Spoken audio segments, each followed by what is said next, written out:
This is a 13 weather impact alert. A hot and steamy day and pop-up thunderstorms this afternoon across West Michigan. This is what it looked like when they came onshore this afternoon in Grand Haven and Muskegon. And just a short time later, heavy rain moved into Kent County, and we sped up this video to show the dark clouds move east over the Grand River into downtown Grand Rapids. And we have crews out in the field assessing the damage. We'll get to them in just a moment, but we want to start with Chief Meteorologist George Lessons, who's been tracking these storms. Now, this is a 13 weather impact alert day. George, are the impacts still ongoing? Well, most of the impacts are over now. The heat advisories are being canceled. Severe thunderstorm watch has been canceled for most of our viewing area, but impacts still to the southeast of Grand Rapids. Severe thunderstorm watch for Ionia, Barry, Kalamazoo, and Calhoun counties until 8 o'clock unless they are canceled like the counties here in West Michigan. We go back to noon when Blake Hansen was on the air talking about the storms over in Wisconsin. They kind of held together and they slammed through Muskegon County, northern Kent County, southern Montcalm County, and now currently into Eaton County to the southwest of Lansing.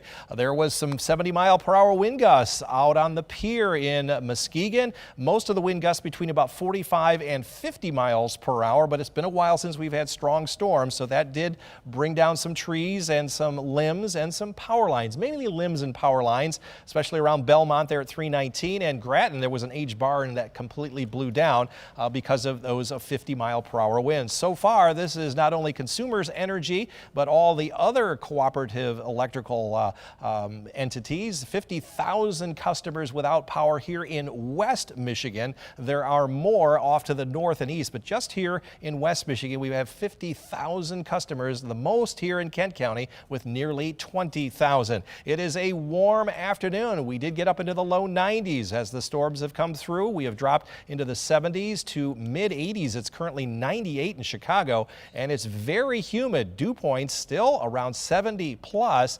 The good news is the heat index values have dropped. At one time, they were as high as 108 down in Kalamazoo.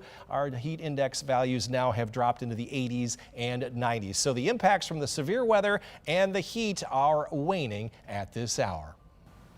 We have crews covering the storm in Kent County and along the lakeshore. While damage is scattered, power outages, as George just showed us, are widespread. And this is a live look at the Consumers Energy map right now. 13 Your Side's Jeremiah Brown is in Muskegon County and joins us live. Jeremiah, you have been driving around with your photographer. Are you seeing anything significant?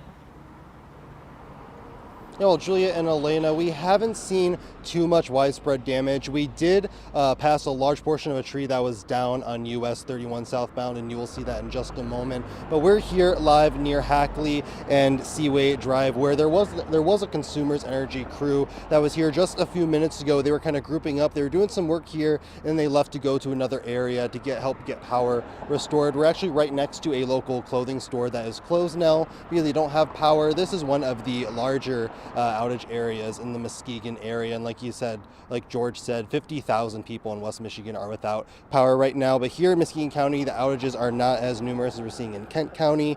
Like we said, this is one of the larger outage areas surrounding West Sherman Boulevard and Seaway Drive. Seminole and Seaway Drive in Norton Shores is another large area of outages as well. And then you're seeing video here of a portion of a tree blocking one lane on US 31 southbound just north of I-96, and crews were already on top of clearing that up there. And Consumers Energy is continuing their work in the area. Of course, give them lots of space on the roads, slow down if you see them, and of course avoid any down power lines. Right now, live in Muskegon County, I'm Jeremiah Brown, 13 on your side. And stay with 13 on your side for continuing coverage of the damage from the storms this afternoon. We do have crews out where there is damage across the area from Muskegon to Kent County, and you can stay weather aware by downloading the 13 on your side weather and news app to stay updated on the storms.